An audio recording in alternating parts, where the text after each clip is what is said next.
Estude. Muito bem, pessoal, agora vamos falar diretamente sobre os filósofos da natureza. Mais uma vez, equivocadamente a gente chama essa turma de pré-socráticos. Mas você não vai se esquecer que esse é um termo que a gente usa meio que no senso comum, porque na realidade esses filósofos eles estão preocupados com a natureza, com a origem de todas as coisas, e convivem com os filósofos, vamos chamar de ontológicos, como são os filósofos socráticos, preocupados com o ser. Mas como é que surge essa preocupação? Veja só, ao longo da história da humanidade, à medida que seres humanos começam a se descobrir seres humanos, com as suas idiosincrasias e vicissitudes. Eu treinei para falar essas duas palavras, tá?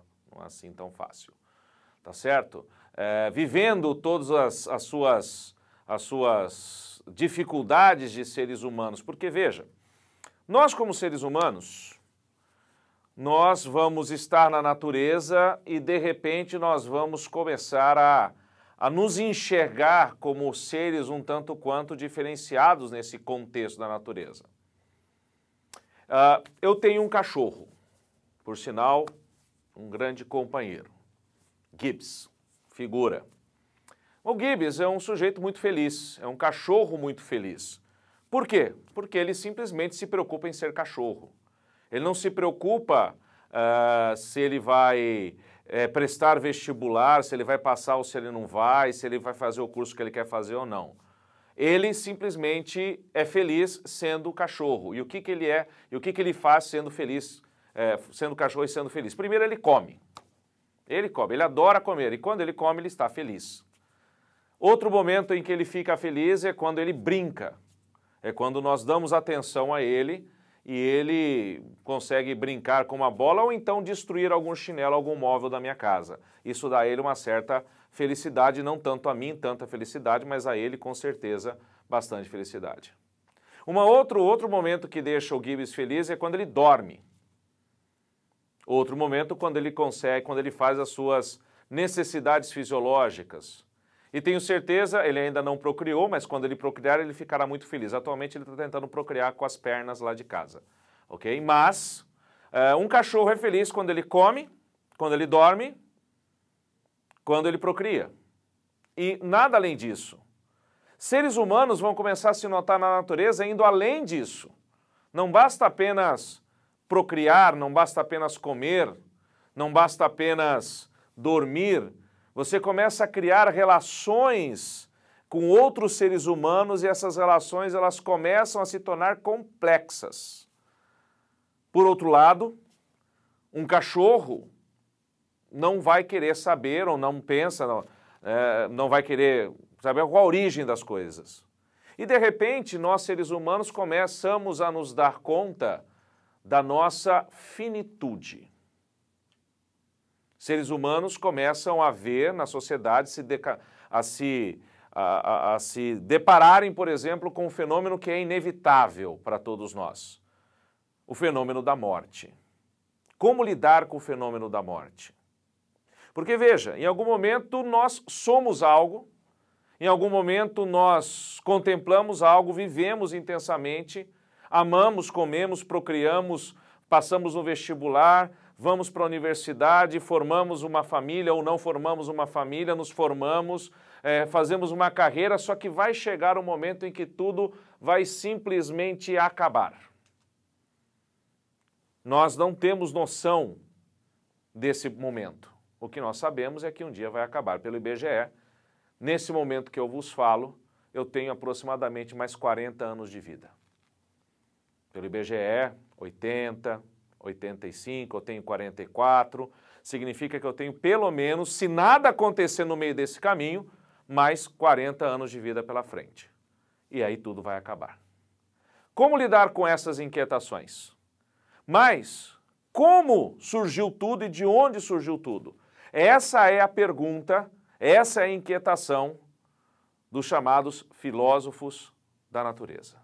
Como tudo surgiu? E isso tudo começa a ganhar força quando os seres humanos começam a deixar o mundo rural e irem para o mundo urbano.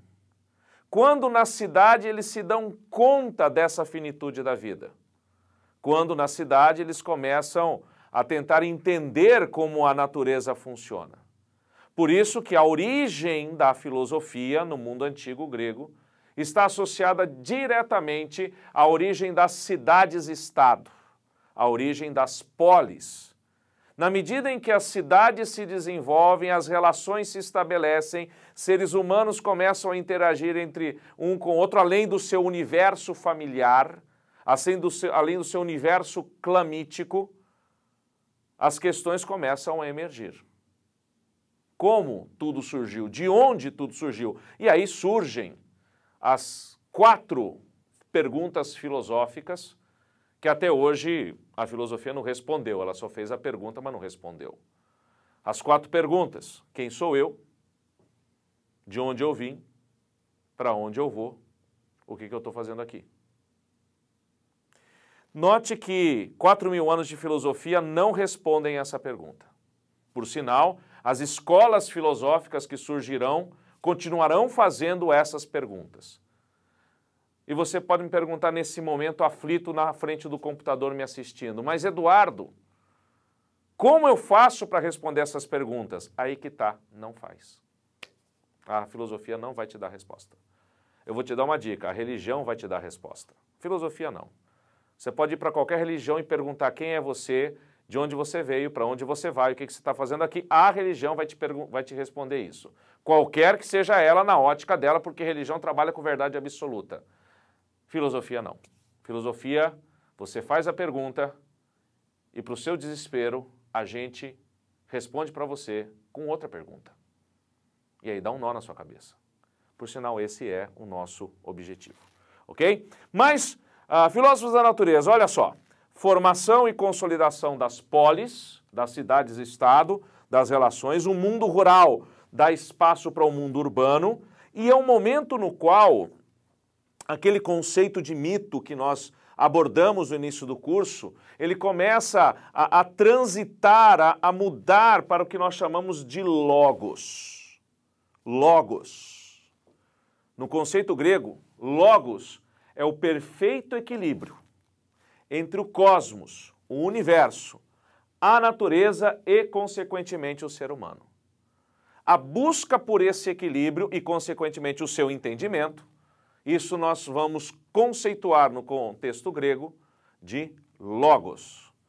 Esse equilíbrio que você vai encontrar presente na busca por esse entendimento. Ok? Muito bem, a filosofia está surgindo e esse é o contexto que é do século VIII até meados do século VI a.C., e esse cenário vai se espalhar pelo mar Mediterrâneo. O que nós chamamos de Grécia Antiga é algo muito extenso na bacia do Mediterrâneo. E nós temos essas implicações acontecendo na própria Península Balcânica, mas também em áreas distantes da Península Balcânica, como, por exemplo, a região da Magna Grécia, que nós vamos chamar de Itália. Então, a preocupação inicial desses filósofos da natureza é justamente com o entendimento do mundo, desse mundo conhecido por eles. Entender a origem do mundo físico, da natureza, entender como essa natureza se compõe, como ela se transforma, como ela muda, se é que ela muda. Então, o objeto de estudo será a natureza. O ser humano estará inserido nele porque se considera já o ser humano como um ser natural. Ok? No nosso próximo encontro, nós passaremos a analisar alguns desses pensadores que formaram a base do que nós chamamos de filósofos da natureza. Até um próximo momento e aquele abraço.